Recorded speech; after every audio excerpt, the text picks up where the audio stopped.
northern New Mexico, the land of mesas, deserts, and ancient pueblos, a land with shadows older than America itself. And in the late 1970s, those shadows began to whisper of something impossible. It started in the skies. Locals near the small town of Dulce reported strange lights dancing above the Archuleta Mesa, a flat-topped mountain that loomed over the desert like a watchtower. These lights weren't planes. They hovered, darted, and sometimes sank toward the mesa itself, disappearing as though swallowed by the earth. Then came the helicopters. Witnesses described black, unmarked helicopters, flying low, circling the mesa. They carried no insignia, no lights. They appeared suddenly and vanished just as quickly. Ranchers grew uneasy. Hunters spoke of the hum of rotor blades echoing through the canyons at night. And then, the cattle began to die. The mutilations were unlike anything natural. Ranchers found their livestock drained of blood, organs surgically removed with impossible precision. There were no tracks, no predators, only the silent carcasses left behind. The authorities offered explanations. Predators, cults, hysteria. But locals knew better. The cuts were too clean. The deaths too numerous. Something was taking what it needed and leaving the rest. Whispers began to spread of an underground facility beneath the mesa. A base not built by locals, not run by the government, but by something else entirely. Stories told of deep tunnels, carved by machines unknown to Earth, of levels stacked one atop another, descending into the ground. The top levels, some said, were run by humans, scientists, military personnel. But below were the others. In the bars of Dulce, in whispers among ranchers, a word was spoken with unease. Grays. The small pale beings with black eyes. The ones seen in abduction accounts across America. The ones who supposedly lived not in the stars, but beneath our feet. And soon, witnesses claimed more than lights. They spoke of vents hidden in the mesa, of strange hums emanating from the earth. Hunters found areas where the snow melted in perfect circles, as though heat was being vented from below. The strangest tales came from government workers and contractors who claimed to have been inside. They described multiple underground levels, the first for security and hangars, the second for laboratories, and deeper still, the levels where they lived, where human and alien experiments took place side by side. The stories were impossible to confirm, but impossible to ignore. Too many witnesses, too many mutilations, too many black helicopters circling in silence. By the early 1980s, the Dulce Base had entered the realm of American myth. But unlike Roswell, this wasn't about a single crash. This was about an entire facility, active, hidden, operating beneath the desert. And then came the most terrifying rumors of all, that somewhere deep inside the base, humans and aliens were working together, not as equals, not as friends, but in an uneasy alliance. Some said the military provided cover in exchange for technology. Others whispered of far darker deals, agreements that allowed abductions to continue in exchange for weapons beyond human capability. The mutilated cattle, the vanished hikers, the black helicopters. They weren't random. They were the signs of something vast, organized, and secret. And if the whispers were true, then the most dangerous place in America wasn't Area 51. It was Dulce. The rumors of Dulce Base grew darker with every telling. If the cattle mutilations were the surface, then beneath lay something far more sinister. Whispers spoke of 7 levels carved deep into the Archuleta Mesa, each descending further from human control At the top, it was said, were the human levels, military hangars, elevators, and living quarters for personnel. This was the face of the base, clean, controlled, and tightly secured. But below that, the stories shifted into nightmare. Level 2 was rumored to hold labs for genetic experimentation. Witnesses claimed that scientists worked alongside beings not of this earth. They spoke of hybrid creatures, part human, part something else, kept in glass containers. A grotesque Noah's Ark of experiments. Level 3, the experimentation floor, was whispered to house mind control projects. Survivors of abduction accounts often described vivid hallucinations, implanted thoughts, and missing time. Dulce, some claimed, was the heart of such research, a place where the human mind itself was dissected. By level 4, the stories became horrific. This was where the alien-human hybrids were allegedly created. Women claimed to have been abducted, impregnated, and later found themselves empty, as though pregnancies had vanished overnight. Some believed their children were taken, not dead but alive, growing beneath the mesa. Level 5 was said to be the alien floor. Long corridors filled with beings known as Greys, small, thin, with black, expressionless eyes, the ones seen in abduction cases across the world. Some described rows of them working. Others said they moved silently, as if floating, communicating only with thoughts.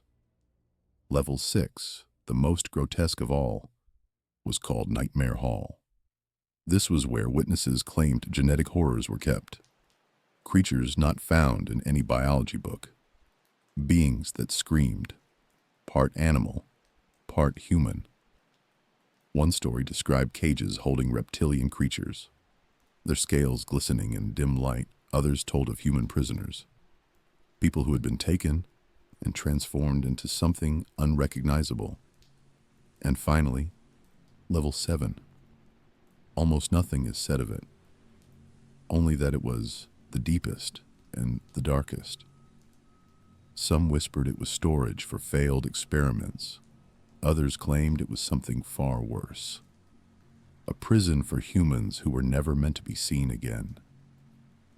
The structure of these stories was consistent across different witnesses, told in hushed voices years apart. Contractors, who claimed to have worked at the Mesa, described magnetic levitation elevators, long tunnels stretching for miles, and underground transport systems linking Dulce to other bases across the country. Skeptics dismissed the stories as science fiction, yet too many strange events surrounded Dulce to ignore. The cattle mutilations never stopped. Hundreds of cases were reported in New Mexico alone, each the same. Surgical precision, drained blood, organs removed with impossible cleanliness. Ranchers swore helicopters stalked their land before the mutilations occurred. Locals also spoke of underground humming, a low-frequency vibration that seemed to emanate from beneath the mesa. Hunters reported areas where the ground was warm, even in the dead of winter, as though something beneath was venting heat. And then there were the disappearances. Stories spread of hikers who went missing near Dulce, their cases never solved. Some claimed locals were warned to stay away from the mesa at night, that if you ventured too close, you might not return. The most chilling accounts came from supposed insiders. Whistleblowers described a secret pact between the U.S. government and alien entities. According to them, the agreement allowed abductions to continue, so long as technology was shared in return. It was a trade. Lives for knowledge. The experiments on cattle were not random. They were biological samples. The missing pregnancies, the abducted children, part of a hybridization program. And beneath it all, the government turned a blind eye. But if this was true, then what was Dulce really? Was it a joint facility? A place where humans and non-humans worked side by side? Or was it something worse? A prison? A laboratory? A place where humanity itself was the subject of the experiment? As the stories spread, Dulce became more than a town. It became a symbol, a forbidden place where the line between science and nightmare disappeared.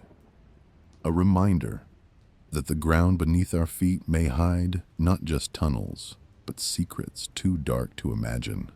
For skeptics, the idea of an underground alien base was absurd.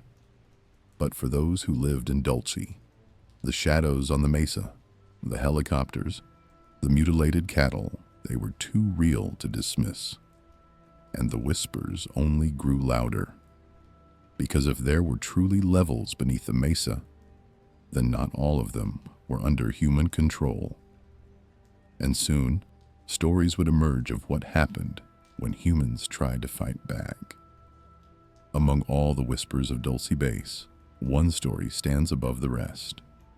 Not just cattle mutilations, not just abductions, but a war beneath the mesa.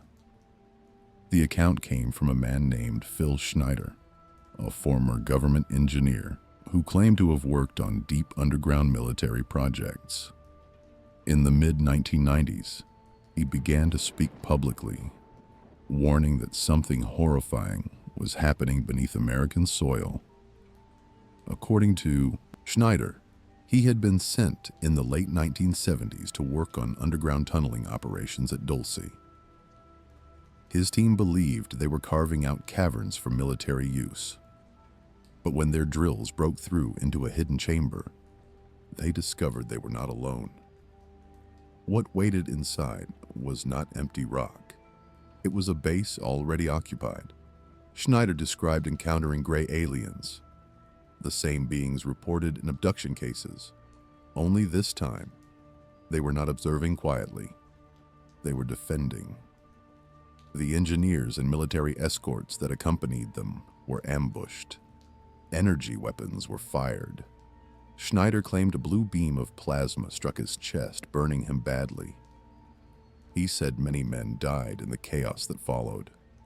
According to him, over 60 soldiers and engineers were killed in that single underground confrontation. The event was later whispered of as the Dulce War. Schneider insisted that this battle revealed a horrifying truth, that humans were not in control of the base. Instead, we were tenants, allowed access to certain levels, but barred from others. And when the boundary was crossed, the response was swift and deadly. For years, Schneider gave lectures, showing scars on his body as proof of his injuries.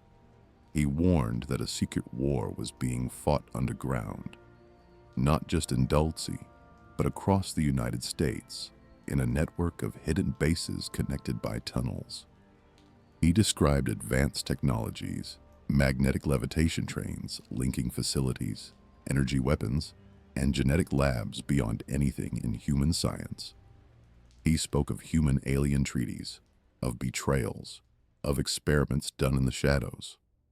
And then, in 1996, Phil Schneider was found dead in his apartment. Officially, it was suicide, but many of his supporters believed he was silenced.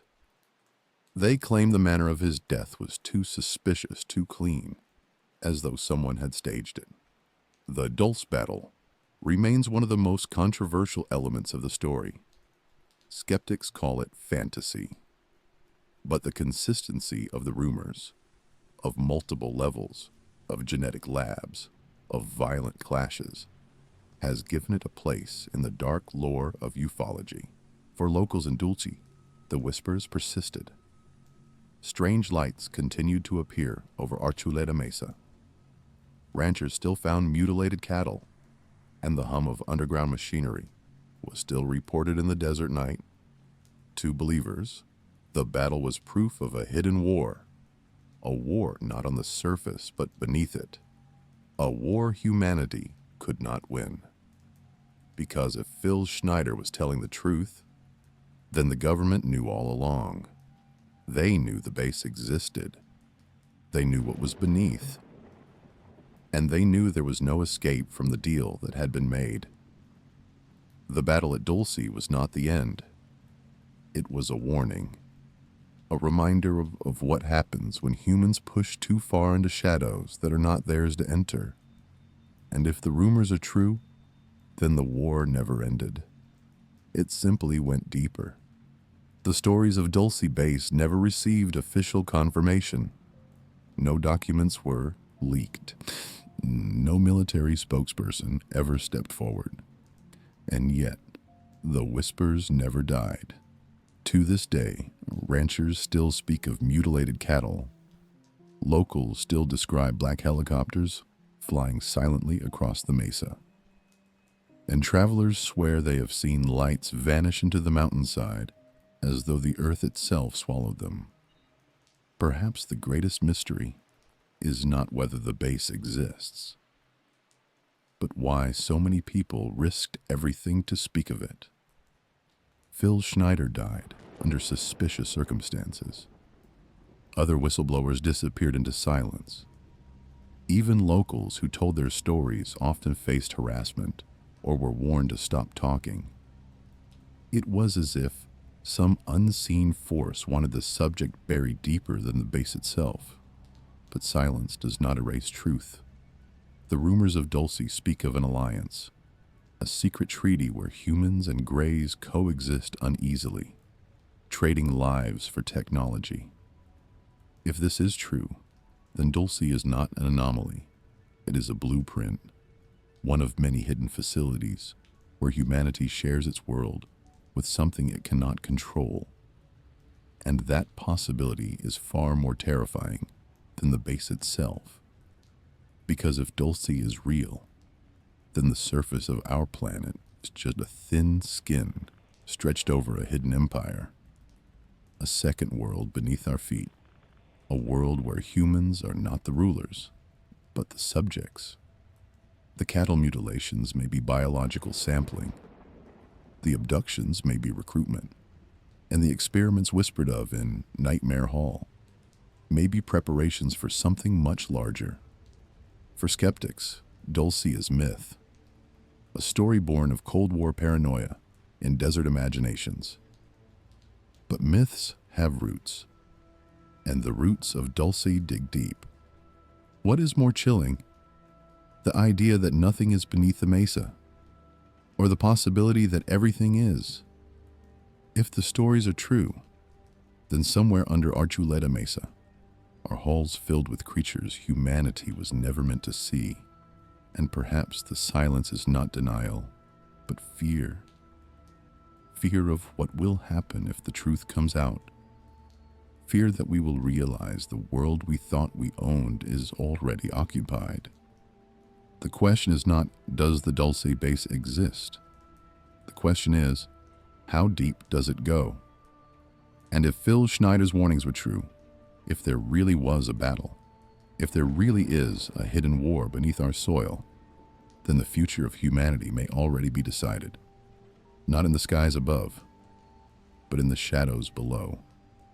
So next time you drive past a lonely desert mesa, or hear the hum of engines in the night sky, remember this: the ground beneath you may not be empty.